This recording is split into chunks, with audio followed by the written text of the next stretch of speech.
Good evening, everybody. I wanted to finish up. Well, it's going to take maybe a couple more 10-minute videos to finish up maybe on this topic of civilization, evolution, and stuff. It's kind of the end of the day. Got some really good rain the last couple of days. Beginning of the rainy season, intense, beautiful. What happens to your mind when you do DMT?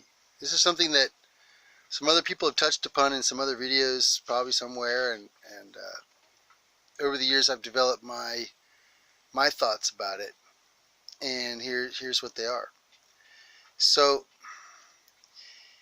DMT is something that naturally occurs in your pineal gland in the back of your head. Your body makes it. It's just that it doesn't get released into the bloodstream.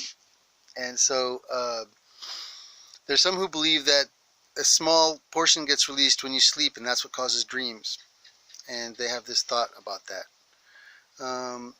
Whether that's true or not, others say it's released when you die, and you have this experience upon your death where you have your last trip or something like that. Nobody knows. Nobody's ever been able to report about it, obviously. But here's what I think.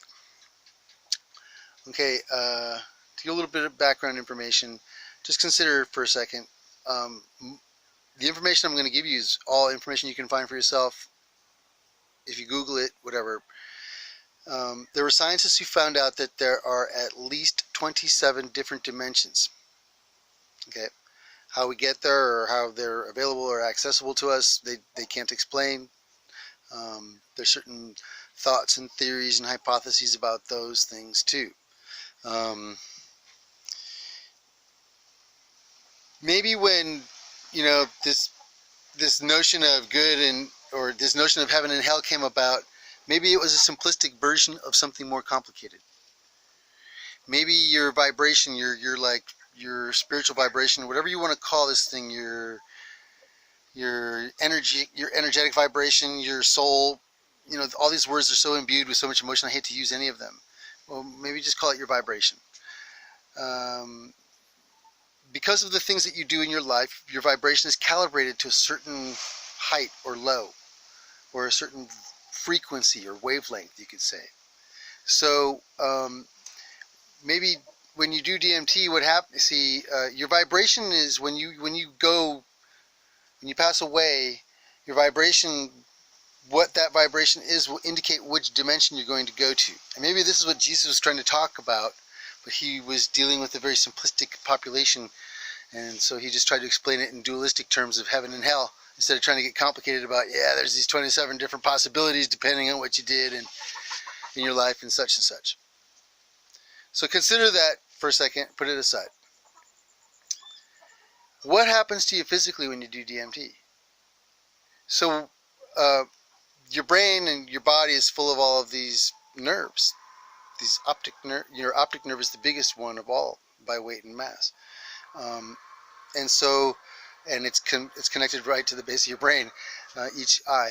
And so what happens when you do DMT is that the synaptic discharges at the nerve endings, so your nerves kind of like touch, and they don't touch, they barely, they're whatever nanometers apart from each other, but there's a synaptic energetic charge that passes between them, and that's the information that's sent that makes us all see that trees are green, or that certain things are circular or square or whatever, and we see whatever it is we see in this reality, and we can all concur that these are the things we see, because we all have the same chemical discharge that happens between the nerve endings. Okay, and so when you do DMT, it's like the nerve endings have a burp, and they vibrate slightly differently, and actually the chemical content of what's passed between them in the synaptic discharge is changed. And that is what makes you see something else. And that something else is debatable whether it's another dimension or not. And in some cases, depending on that person's vibration and how deep it is, maybe it is. And maybe if their vibration isn't that deep, maybe they don't see something else. They see what they think is something else. But so, regardless, what does this represent? Okay, now, what also happens is new pathways, and especially in adults, new neural pathways are opened so that more of your brain is used again, so that you can prevent things like Alzheimer's maybe. And you're constantly more creative all the time. And so DMT being synaptically discharged through your nerves, through your neurons, is actually represents an evolution in human evolution. And so again, I can go back to the fact that my father did a huge, large dose of acid, and then I had my experiences in my life. So I'm a second generation, whatever you want to call it, psychonaut. And what I have perceived, what others have perceived on their journeys when these synaptic discharges have happened at the neural level, is something that, again, it's so hard to describe because nobody's ever prepared you for it. Nobody's ever given you the words to describe what it is that happens to you or that you see. And so what I'm giving you is something that's like, you know, been an assessment gathered during years of observation. So, and I can tell you, I really believe that what I have just said is true because of what I've seen in people and how they've reacted and where they've said they've gone and when they've come back, what their experience was, and according to the calibration of their vibrational tone or tonality. In Mayan and Aztec, I believe it's called the tonal. And so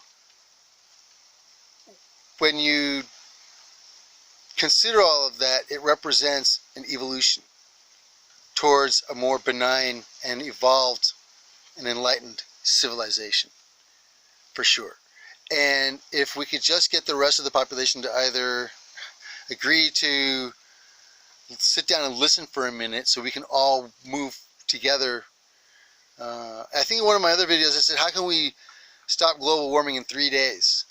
And it was kind of funny because I presented some scenarios, but guess what? Global warming kind of got stopped in 3 days almost because of coronavirus. And it was reduced in 50% by 50% at least in these last months. So it's kind of funny when we all decide as a group consciousness, as a unified field of consciousness, that we want to do something, we can do it.